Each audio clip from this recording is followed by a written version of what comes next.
লোকায়ত YouTube চ্যানেলে আপনাদের সবাইকে স্বাগত। এখন যে বিষয়টা নিয়ে আমি আলোচনা করতে চাই সেটা হচ্ছে চিন্তার স্বাধীনতা। মূলত আসলে আমার যেটা বক্তব্য সেটা হচ্ছে মানুষের স্বাধীনতার পূর্ব শর্ত হচ্ছে তার চিন্তার স্বাধীনতা। যারা পরাধীন চিন্তায় তারা প্রকৃত অর্থে স্বাধীন হতে পারে না। আমার বয়স তো অনেক হয়েছে, অনেক অভিজ্ঞতা হয়েছে। এই অভিজ্ঞতার মধ্য দিয়ে আমার দীর্ঘ অভিজ্ঞতার মধ্য দিয়ে আমি তো নিষ্ক্রিয় মানুষ না, সক্রিয় মানুষ। চিরকালই আমার মতো করে আমি সক্রিয় থাকার চেষ্টা করেছি, লেখাপড়া করেছি। আমি আবার লেখাপড়া ছাড়া মানুষ না সেই অর্থে। যখন আমি কাজ করেছি তখন আমি পড়ার চেষ্টা করেছি কাজের পাশাপাশি। যখন কৃষক আন্দোলন করতে গিয়েছি তখন আমি কৃষক আন্দোলনের পাশে পড়ার চেষ্টা করেছি। জোরটা কম পড়েছিল, পড়ার সুযোগ কম পাওয়া যায় বলে। 10 বছর আমার গ্রামীণ অভিজ্ঞতা, গ্রামীণ জীবনের অভিজ্ঞতা। এই 10 বছরে পড়ার বইও পাওয়া যায় না, সেরকম পড়াটা কম হয়েছে। কিন্তু তারপরে তো আগে পরে তো আমি পড়াশোনা করার চেষ্টা করেছি, পড়েছি মোটামুটি, কখনো বেশি কখনো কম। তা আমার যেটা অভিজ্ঞতা সেটা হচ্ছে পড়ে অনেকেই, আমাদের সময় আমি দেখেছি অনেকেই পড়তো, কিন্তু চিন্তার ক্ষেত্রে আমার যেটা মনে হয়েছে পরনির্ভরতা খুব কাজ করে আমাদের সমাজে। এইটা আমার কাছে মনে হয়েছিল। এখন যেটা বুঝি সেটা হচ্ছে যে দীর্ঘ পরাধীনতার একটা ঐতিহ্য বা প্রভাব আমাদের উপর কাজ করে দীর্ঘ শত শত বছর ধরে। এমনি যদি উপমহাদেশের কথা বলা যায় তাহলে তো প্রায় 2000 বছর ধরে বৈদেশিক আক্রমণ এবং আধিপত্য কম বেশি চলেছে পশ্চিম দিকটাতে। এই এখন যারা পাকিস্তান, তারপরে পাঞ্জাব, হরিয়ানা, এইসব এলাকা 72 আক্রমণ দ্বারা পর্যস্ত হয়েছে বিভিন্ন সময়। সেগুলো প্রভাব কাজ করে, কারণ সেখানে তো খালি সভ্যতা ধ্বংস হয়েছে তা না, নগর ধ্বংস হয়েছে তা না, গ্রাম ধ্বংস হয়েছে তা না, বসতি ধ্বংস হয়েছে তাই না, সেখানে আধিপত্য তো চেপে বসছিল বিদেশিদের। হত্যাযজ্ঞের পরও দেশের মানুষ যারা বেঁচে ছিল তারা তো পরাধীন হয়ে বেঁচে ছিল। এই আমরা তো উপমহাদেশের অংশ এবং দূর না তো বেশি। পাঞ্জাব, হরিয়ানা, উত্তরপ্রদেশ এগুলো তো কাছাকাছি আমাদের। তার প্রভাব পড়ে। বাণিজ্য ধ্বংস হয়েছে, তার প্রভাব পড়েছে। পশ্চিমের নগর ধ্বংসের সঙ্গে বাণিজ্য ধ্বংস হয়েছে, শিল্প ধ্বংস হয়েছে অনেকখানি। এগুলোর প্রভাব পড়েছে বাংলার উপরেও, এবং সমাজের পশ্চাৎগতি হয়েছে এক ধরনের। এরপরে পাল যুগটা, অষ্টম শতাব্দী থেকে যদি অষ্টম, 7, 8, 9, 10, 11 এ পর্যন্ত যদি ধরি 400 বছরের উপরে, এটা স্বাধীন যুগ ছিল। কিন্তু ক্ষয় শুরু হয়েছিল নগর সভ্যতার, কারণ পশ্চিম দিকে তখন বিদেশিদের অধীনস্থ হয়ে চলতে শুরু করেছিল, বহুত ছিল। এই সময় মুসলিম আক্রমণ শুরু হয়। দ্বাদশ শতাব্দী হচ্ছে আরব মুসলিমরা আগে আক্রমণ করেছিল পশ্চিম দিকে, সিন্ধুর পাড়ে, ওদিকটা তারা তছনছ করেছিল। পরবর্তীকালে তুর্কি আক্রমণের ঢেউ আসা শুরু করলো। আরব আক্রমণটা অষ্টম শতাব্দী, আর এদিকে দ্বাদশ শতাব্দী থেকে ব্যাপক আয়তনে পশ্চিম ভারতে তুর্কি আক্রমণ শুরু হলো। এই ঢেউটা ত্রয়োদশ শতাব্দীতে বাংলায় এলো। রাজা লক্ষণ সেনকে পরাজিত করলো, বিতাড়িত করলো ইখতিয়ার উদ্দিন মোহাম্মদ বিন বাখতিয়ার খিলজি 1200 থেকে 1204, এটা আনুমানিক সময় 1204 ধরে নেওয়া যাক। এই সময়, তার আগে সে আবার সেই যুগের শ্রেষ্ঠ, পৃথিবীর শ্রেষ্ঠ জ্ঞানপীঠ বিশ্ববিদ্যালয় নালন্দা ধ্বংস করলো, তার হাজার হাজার পণ্ডিতকে ধ্বংস করেছিল, হত্যা করেছিল। 2000-এর মতো ছিল শিক্ষক, তাদেরকে হত্যা করেছে। 10,000-এর মতো ছাত্র, তাদেরকে হত্যা করেছিল। এবং এরা সবাই নিরস্ত্র, নিরীহ। এরা হচ্ছে মাথা মুন্ডন করে, তো সে সময় বৌদ্ধরা, ওই যারা পণ্ডিত হতো তারা মাথা মুন্ডন করতো, জ্ঞান চর্চা করত, ছাত্ররাও প্রায় সেইভাবে জীবনযাপন করত।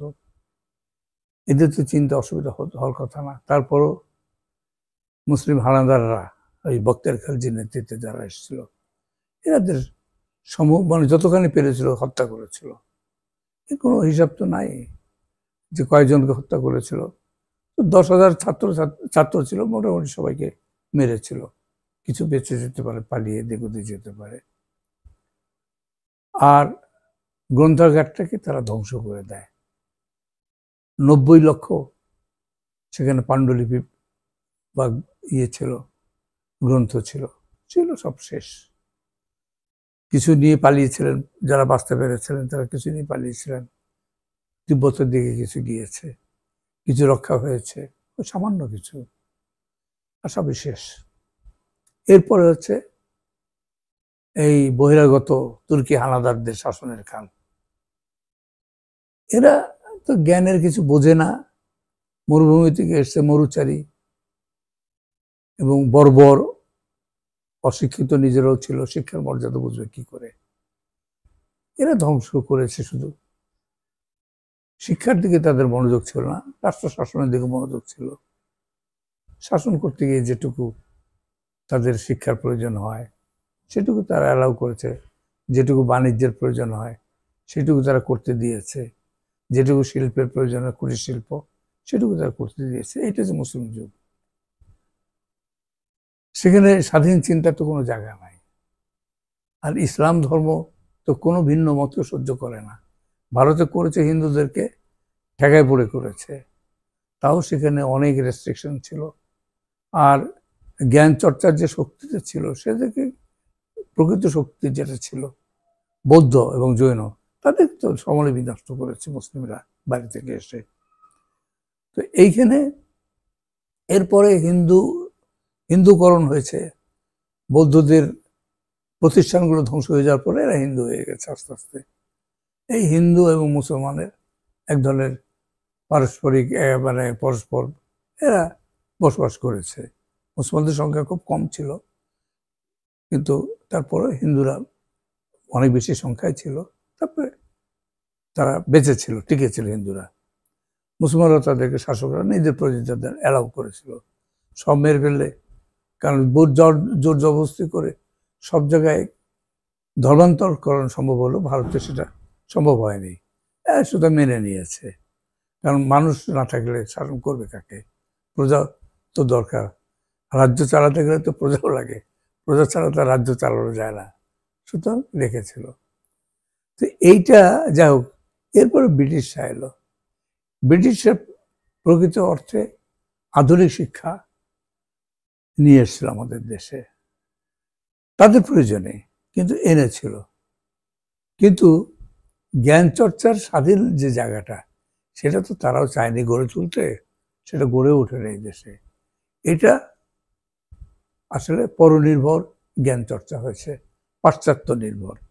পাশ্চাত্য পণ্ডিতরা যেটুকু অ্যালাউ করেছে, যেটুকু চেয়েছে, এবং সেটাও তারা চেয়েছে, মানে পাশ্চাত্য শাসক, ব্রিটিশ শাসকরা যেটা চেয়েছে সেটার অনুকূলে।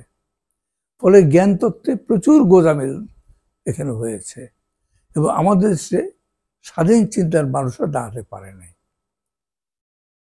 এই স্বাধীনভাবে যারা চিন্তা করতে চেয়েছে, তারা এখানে আসলে জায়গা পায় নাই। এটি স্বাভাবিক।